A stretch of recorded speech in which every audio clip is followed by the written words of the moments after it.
All right, so we are moving on, and yesterday we introduced arthropods. Today we are going more in depth with them, and we're actually going to start breaking it down and learning individual things about the different groups. So we're going to start with the marine arthropods and the ones that live in the ocean. So marine does mean ocean dwelling, that's what the term means, and there are other classes like barnacles, copepods, brine shrimp, etc. We're going to be talking about the malacostraca, which are mostly crabs. This is the most well-known one. So again, we're not learning all of the arthropods that are out there. We're just really skimming the surface and focusing on the big ones. These are pretty primitive, and they do have jointed legs, which again is why they are in the group arthropod, because it means jointed legs. And they have segmented bodies. So part of the reason they have segmented bodies is because of that exoskeleton. Think of the knight in armor again. He has to have joints at his knees and his elbows and his shoulders and hips in order to move. If he was just solid plate armor, he wasn't going to be able to move. And it's the same with these animals. They have this armor protecting their bodies, so they have to have these segments and these joints in order for them to be able to move from place to place. They also have the first true eyes of the animal kingdom. So the more primitive animals like sponges and corals, they don't really have eyes at all. Some of the animals like a planera, they have light sensing organs. So they're kind of like eyes, but not really, because they can't really like see. It's more that they can detect if there's light there or if there's no light. So this is the first time we have true eyes that are actually visible and able to see, and that appears in the arthropod group. Now, we haven't really talked about body planes much, but you'll hear these words come up repeatedly. Bilateral, bi means two, and lateral means either side. So that means that their body is identical if you would split them down the center. So we are bilateral too. If you cut straight down the center, straight through our nose, we look the same on both sides. We have an arm on each side, a leg on each side. Now, obviously, there's going to be differences, but for the most part, the body symmetry is there. We will see other animals that have like radial symmetry, so think of like a sea star. If you cut it like a pie, then it would be symmetric that way.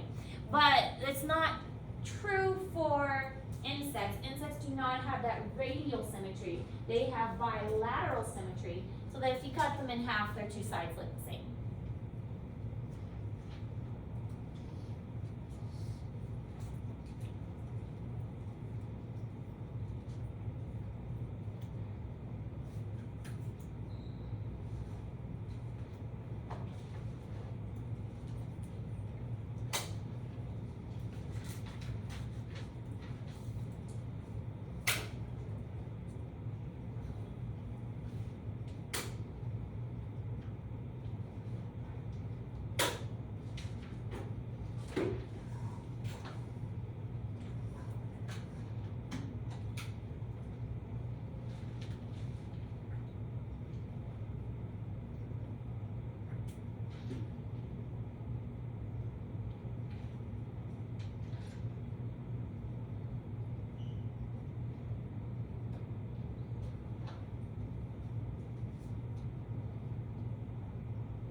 Alright, so this is kind of how it gets divided up. We didn't really talk too much about subphylums and superphylums and suborders and whatever. But basically, some scientists recognize subphylums and suborders and subspecies, and some scientists don't. Some scientists think, well, it's a little bit too nitpicky, it's a little bit too precise, and we don't have to worry about getting that precise. But some scientists like this subphylum thing. So a phylum is the main group, the main heading, but think of like a subphylum as like a little bullet point underneath that. It's a way to divide it out just a little bit further. And so the phylum Arthropoda can be subdivided into subphylum Crustacea. And then that can be broken down into all of these different classes. So we, of course, like I said, are talking about the Malacostraca, but you can see that there are many other classes we skipped over. Brachiopoda, Remipedia, so a lot that we've skipped over because Malacostraca is the big one with most of the crabs and shrimps and things in it. Okay, so segmentation allows the body to be specialized for different functions. So they can have jointed legs. Crabs can have big claws to use for protection or reproduction. It provides that flexibility, as I mentioned before. It allows their body to move. If their body was one solid exoskeleton, it's not going to be able to move. They also have specialized appendages, so they can have antennae, like arthropods would have on ground, but even crabs and things will have antennae as well. They could have gills, claws, jaws, mouth parts, legs for walking, clinging. They might have legs for swimming, for digging, for holding on to eggs. So they can have specialized body parts because their body is segmented.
Alright, so here's just a picture of what a crab would look like.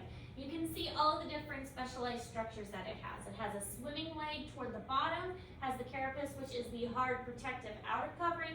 It's got antennae and antennules, which are like small antennas, mouth parts, chiliped, which is the claw part, gills, lots of stuff going on. So even though they don't look like a terribly complex creature, they have a lot of features, and a lot of it is because of that flexible exoskeleton. Now, exoskeletons are really heavy. This is in Google Classroom for you.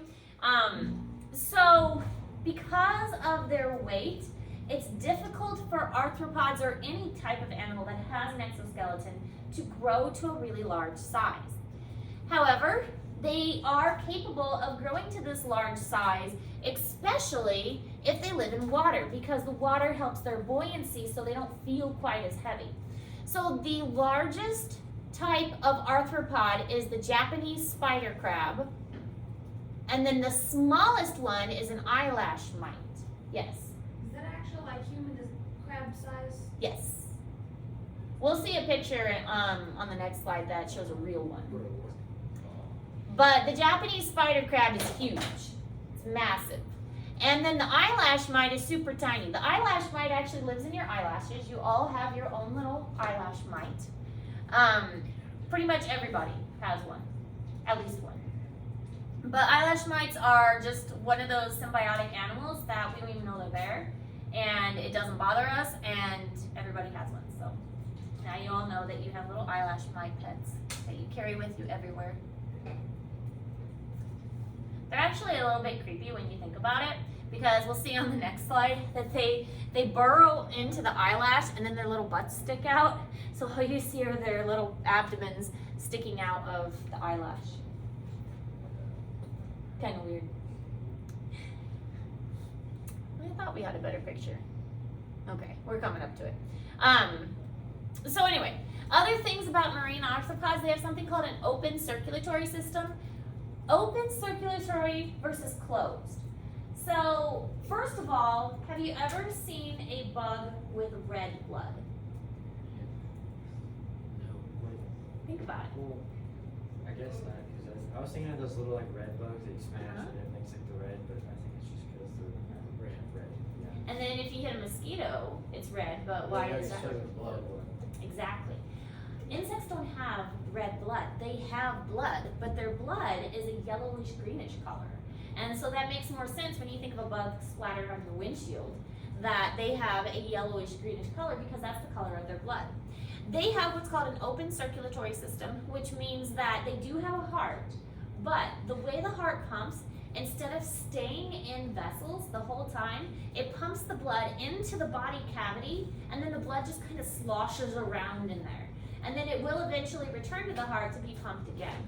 Now, our blood isn't like that. Our blood is enclosed within veins, and it hardly ever leaves the vessels, and so our circulatory system is closed.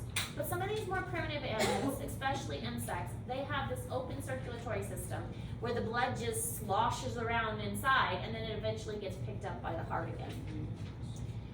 Jointed legs are great for movement and speed, but they are pretty fragile, especially if the organism is big. That's why that's why many of these will live in water, especially the larger ones, because that water can help support their weight. However, living in water has its own difficulties because it has 40 times less oxygen than air. So marine arthropods have to have gills to help them breathe. We will see this when we dissect the crayfish. The crayfish do have gills that help them to breathe. Their gills are actually attached to their legs, which is kind of fun. So they have to move their legs in order to get the water to move across their gills. So when we dissect them, we'll be able to see the gills attached to their legs. And that's just true for the crayfish. It's not true for all aquatic arthropods.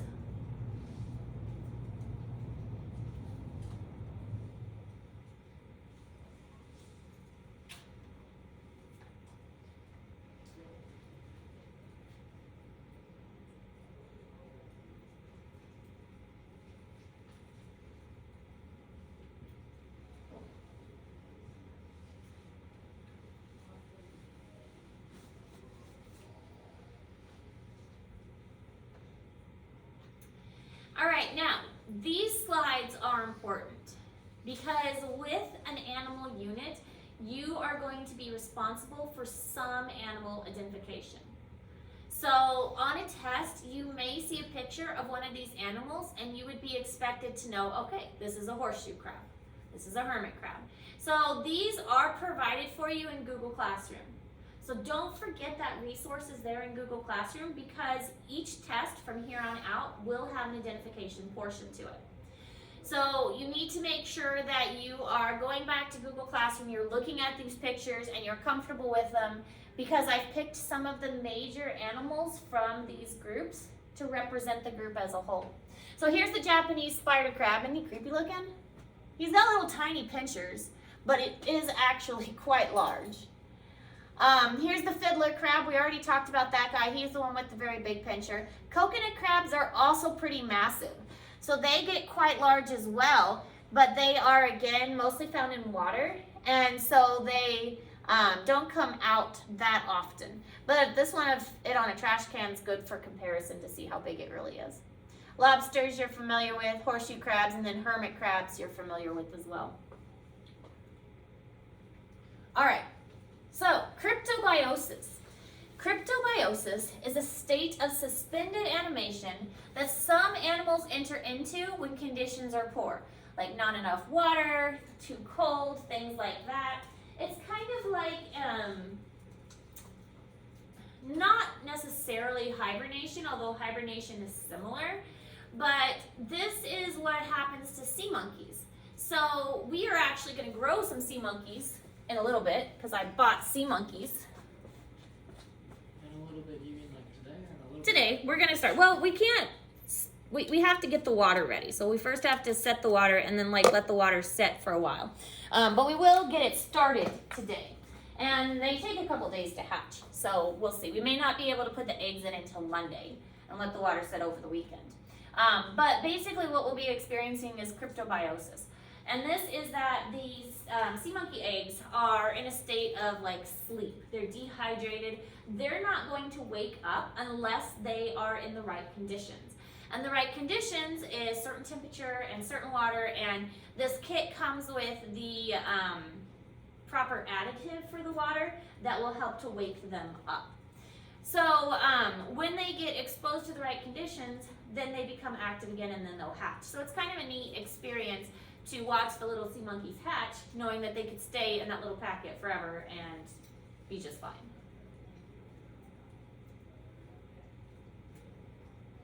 So story about the sea monkeys while you're writing that down. I do this every year. We do sea monkeys during this this unit. And last year, they hatched, but then we didn't see the babies anymore. I was like, surely they're dead. And so we waited, and I was like, well, they might be alive still. So we waited for like 2 weeks, and I was just about ready to throw them away. And then they reappeared. And it's like, oh, well, okay. And then they lived for like right up until I moved. So they lived a long time.